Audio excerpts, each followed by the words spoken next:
over the summer of 69, the summer of love, discovered drugs and sex and rock and roll. And I decided that they were a much more interesting land to live in than New Lynn. 15-year-old Ella's family had moved from rural Northland to Auckland to ensure a good education and a better life for their youngest child.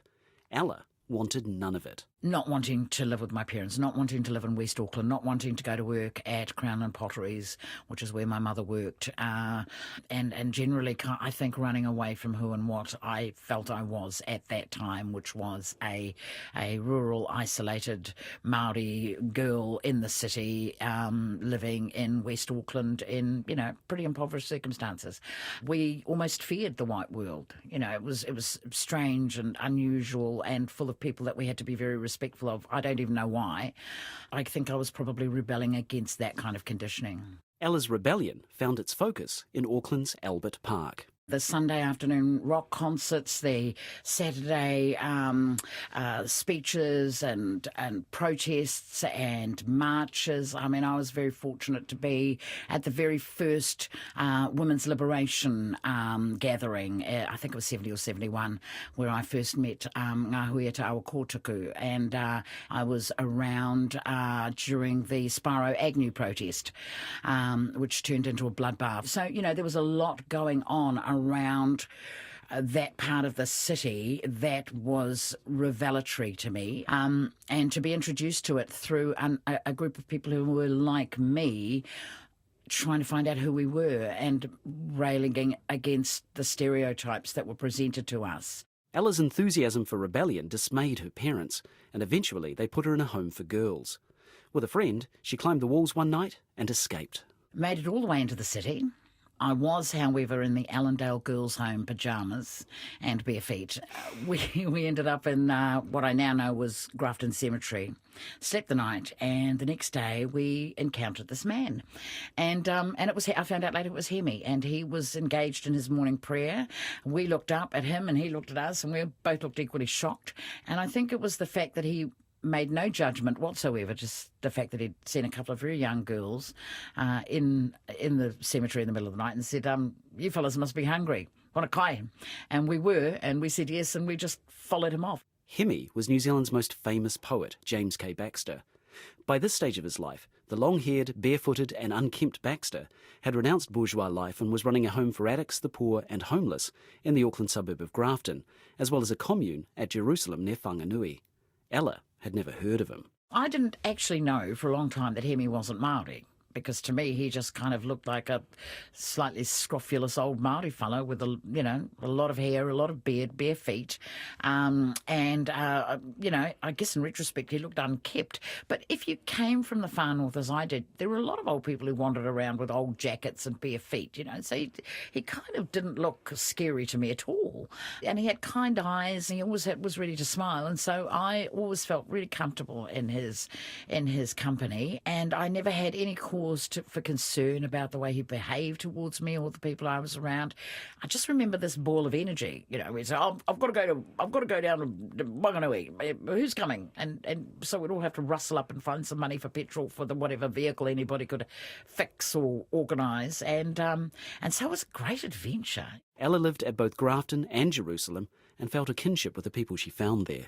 In many ways, a lot of us were broken in different ways, quite different ways, but we all had this incredible sense of camaraderie and sharing a journey together, even if we wouldn't have articulated it quite that way. I think there was a kind of omnivorous quality to all of us, Things would turn up and people would take it. Nobody sat down and said, oh, I'm smoking marijuana, or, oh, what's that pill?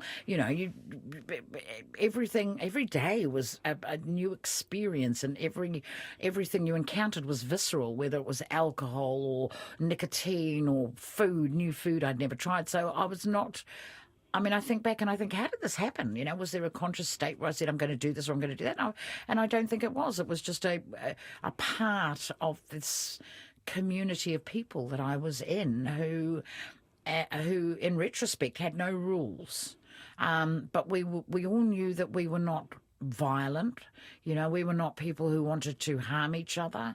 I have no memories of cruel behaviour. So it was a very easy community to slide into and stay for a few years. You say that when you first met him, you didn't know very much about him. Over time, you came to know more.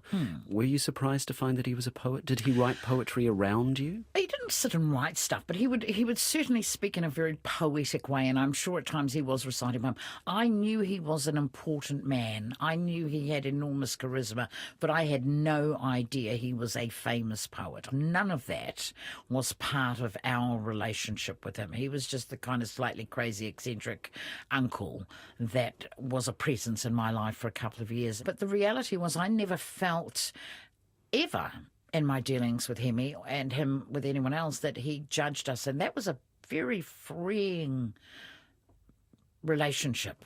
There was an enormous amount of freedom in just being able to be exactly who you felt like being at that moment, so long as you meant no harm to people. You could pretty much do what you like. You could wander around without clothes on. You could go down to the river and hallucinate. You could do anything and that in many ways was a way of reaching our potential and not feeling that Hemi had any expectations of us.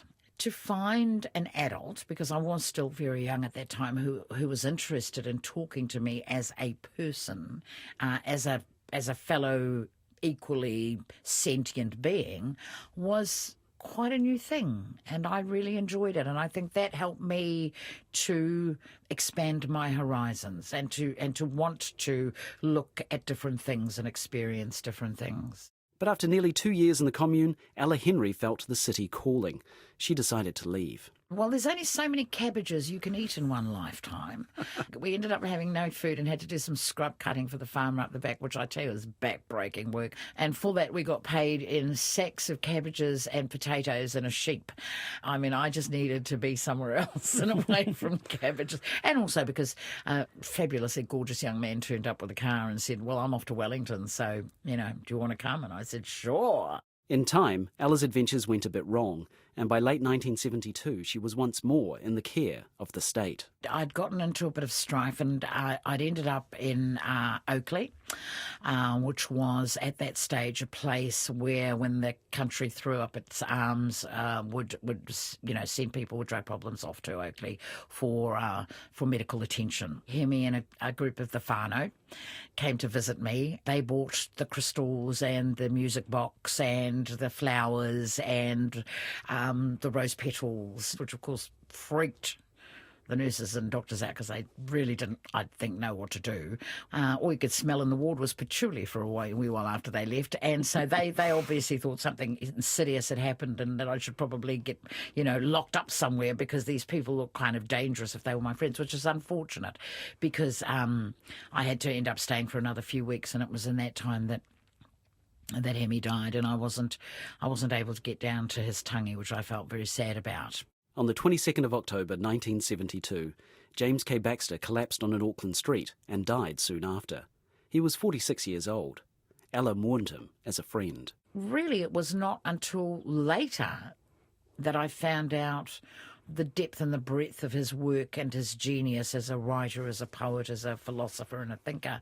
I just knew a kind man who gave me a place to stay and opened my eyes to all sorts of interesting other things that were happening in the world. That year, Baxter had published a collection of poems called Autumn Testament. Ella is mentioned in one of them by name.